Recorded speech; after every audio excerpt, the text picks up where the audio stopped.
So with a team as varied as this, in terms of background and experience, what kind of culture or values does EAG pride itself on?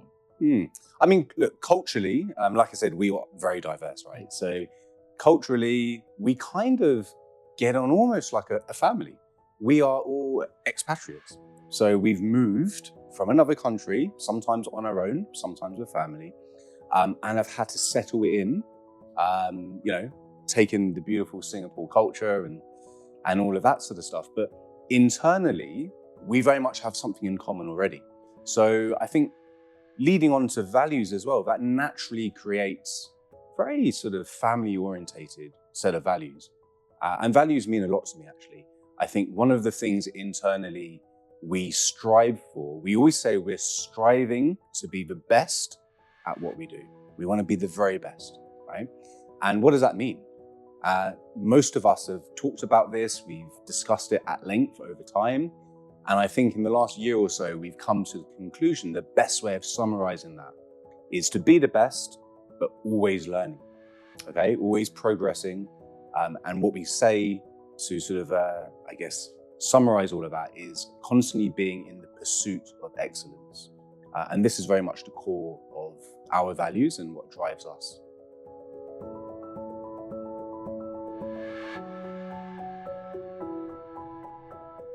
So Ian, from your experience, how has financial planning for expats evolved over the years? I think it's evolved a lot. And I don't think it's just financial planning for expats. I think actually financial planning in Singapore and in fact around the world.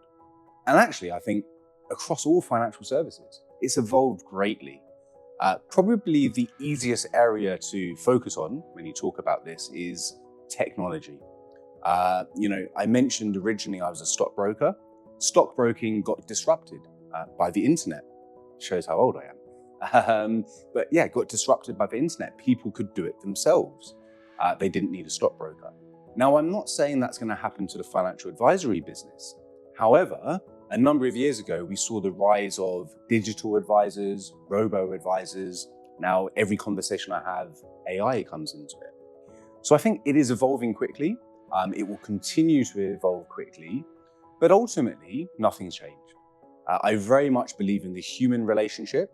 I very much believe in a added value through tailor-making solutions, but also just someone to talk to, someone to listen to, someone to actually plan all these small little nuances that everyone has.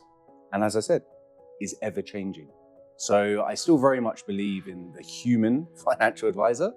But that is the biggest, evolution recently, and I think it will be the biggest evolution in the next few years as well.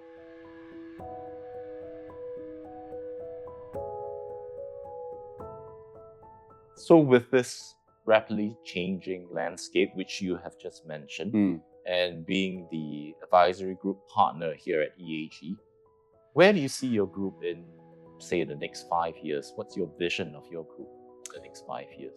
Hopefully not in the metaverse. I don't think we're quite there yet. No, I think it will be exactly the same. Like I said, I believe this is a very human business.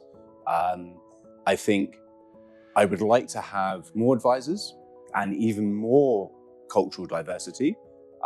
Like I said, it's a huge world out there, and Singapore's fast becoming, if not become, the #1 financial center for wealth management. So I think it would be good to expand culturally even more.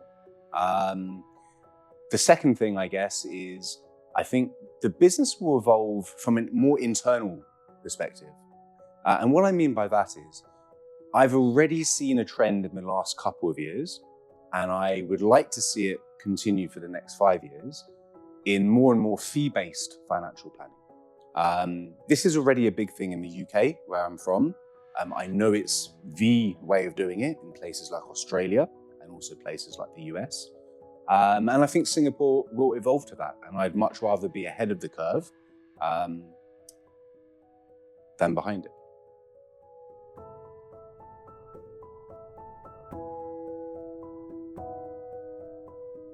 So Ian, what's the most rewarding part of your role in leading EAG? Honestly, everything. I genuinely love what I'm doing. I mentioned before, I'm financially independent. I don't do this because I have to. I do it because I love it.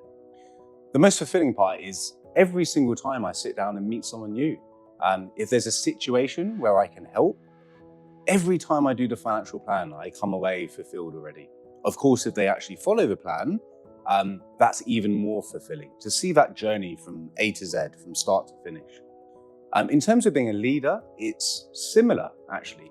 A lot of the advisors within EAG actually started as graduates, fresh graduates, and they've progressed over the years to be top advisors. Some of them are even in management now. That for me is very rewarding and fulfilling because, again, I've seen that journey and that progression and that development, from start to finish.